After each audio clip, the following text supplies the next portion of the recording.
ಮೂಡ ಹಗರಣ ನಿನ್ನೆ ದಿನ ಮಹತ್ತರವಾಗಿರ್ತಕ್ಕಂಥ ತಿರುವನ್ನು ಪಡೆದುಕೊಂಡಿದೆ. ಎನ್ಫೋರ್ಸ್ಮೆಂಟ್ ಡೈರೆಕ್ಟರೇಟ್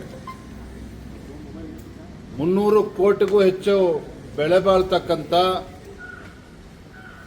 ಸ್ಥಿರ ಆಸ್ತಿಗಳನ್ನು ಮಟ್ಟುಗೋಲು ಹಾಕಿಕೊಂಡಿದೆ.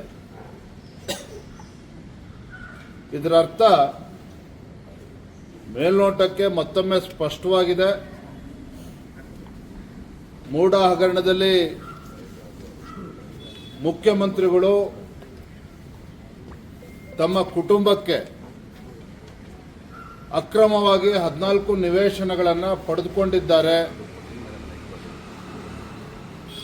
ಇದರಿಂದ ಮೂಡಕ್ಕೆ ಕೋಟಿ ರೂಪಾಯಿ ನಷ್ಟವೂ ಕೂಡ ಆಗಿದೆ.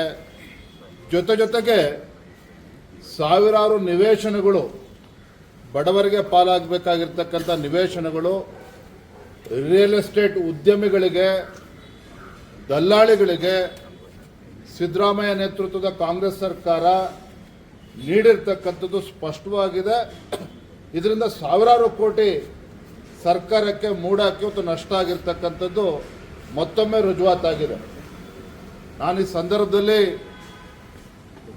ಮೊಟ್ಟಮೊದಲದಾಗಿ ಸಾಮಾಜಿಕ ಕಾರ್ಯಕರ್ತ ಸ್ನೇಹಮಯಿ ಕೃಷ್ಣ ಅವರಿಗೆ ಅಭಿನಂದನೆಯನ್ನು ಸಲ್ಲಿಸ್ತೇನೆ. ಸ್ನೇಹಮಯಿ ಕೃಷ್ಣ ಅವರು ಈ ಮೂಡ ಪ್ರಕರಣವನ್ನು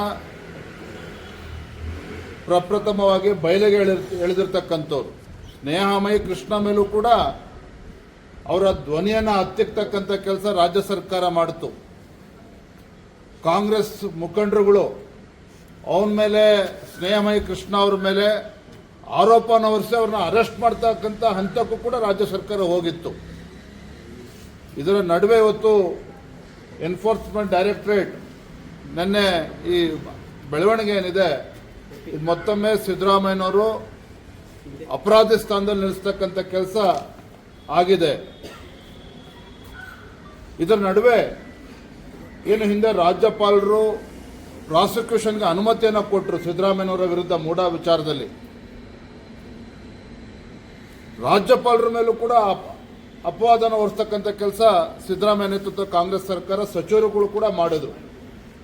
ರಾಜ್ಯಪಾಲರು ಪ್ರಾಸಿಕ್ಯೂಷನ್ಗೆ ಅನುಮತಿ ಕೊಟ್ಟಿರ್ತಕ್ಕಂಥದ್ದೇ ಅಪರಾಧ ಅನ್ನೋ ರೀತಿಯಲ್ಲಿ ಬಿಂಬಿಸ್ತಕ್ಕಂಥ ಕೆಲಸವನ್ನು ಮಾಡಿದ್ರು. ತದನಂತರದಲ್ಲಿ ರಾಜ್ಯ ಉಚ್ಚ ನ್ಯಾಯಾಲಯ ರಾಜ್ಯಪಾಲರು ಕೊಟ್ಟಿರ್ತಕ್ಕಂಥ ಅನುಮತಿ, ಪ್ರಾಸಿಕ್ಯೂಷನ್ ಕೊಟ್ಟಿರ್ತಕ್ಕಂಥ ಅನುಮತಿ ಸರಿಯಾಗಿದೆ, ಮೇಲ್ನೋಟಕ್ಕೆ ಈ ಮೂಡ ಹಗರಣದಲ್ಲಿ ತಪ್ಪುಗಳು ನಡೆದು ಹೋಗಿದೆ, ಅವ್ಯವಹಾರ ನಡೆದಿದೆ, ಮುಖ್ಯಮಂತ್ರಿಗಳ ಕುಟುಂಬಕ್ಕೆ ಅಕ್ರಮವಾಗಿ 14 ನಿವೇಶನಗಳು ಕೊಟ್ಟಿದ್ದಾರೆ, ಇವೆಲ್ಲವೂ ಕೂಡ ಮೇಲ್ನೋಟಕ್ಕೆ ರುಜುವಾತಾಗಿದೆ ಅನ್ನೋದನ್ನು ಹೈಕೋರ್ಟ್ ಮತ್ತೊಮ್ಮೆ ಹೇಳ್ತಕ್ಕಂಥ ಕೆಲಸ ಮಾಡಿತು. ಈಗ ಇಡಿನೂ ಕೂಡ ನನ್ನ ಹೇಳಿದೆ. ಹಾಗಾಗಿ ರಾಜ್ಯದ ಗೌರವಾನ್ವಿತ ಮುಖ್ಯಮಂತ್ರಿಗಳು ಸಿದ್ದರಾಮಯ್ಯನವರು ಏನು ಇದ್ದಾರೆ, ನಮಗೇನು ಸಿದ್ದರಾಮಯ್ಯನವ್ರ ಬಗ್ಗೆ ದ್ವೇಷ ಇಲ್ಲ, ಆದರೆ ಅಪರಾಧ ಆದಂಥ ಸಂದರ್ಭದಲ್ಲಿ, ತಪ್ಪಾಗಿರ್ತಕ್ಕಂಥ ಸಂದರ್ಭದಲ್ಲಿ ಮುಖ್ಯಮಂತ್ರಿಗಳು ಈಗಾಗಲೇ ರಾಜೀನಾಮೆ ಕೊಡಬೇಕಾಗಿತ್ತು. ಮುಖ್ಯಮಂತ್ರಿಗಳು ಸಿದ್ದರಾಮಯ್ಯನವರು ಸ್ವಯಂ ಪ್ರೇರಣೆಯಿಂದ ಈ ಮೂಡ ತನಿಖೆ ಸಿಬಿಐಗೆ ವಹಿಸಲೇಬೇಕಾಗಿತ್ತು.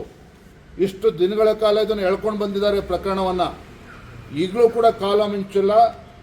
ರಾಜ್ಯದ ಮುಖ್ಯಮಂತ್ರಿಗಳಿಗೆ, ಸಿದ್ದರಾಮಯ್ಯನವರಿಗೆ ನಾನು ಆಗ್ರಹವನ್ನು ಮಾಡ್ತಾ ಇದ್ದೇನೆ, ತತ್ಕ್ಷಣ ವಿತೌಟ್ ಎನಿ ಫರ್ದರ್ ಡಿಲೇ ತತ್ಕ್ಷಣ ಮೈಸೂರಿನ ಮೂಡ ಹಗರಣ 14 ನಿವೇಶನಗಳ ಜೊತೆಗೆ ಸಾವಿರಾರು ಕೋಟಿ ನಿವೇಶನಗಳ ಅಕ್ರಮ ಆಗಿದೆ.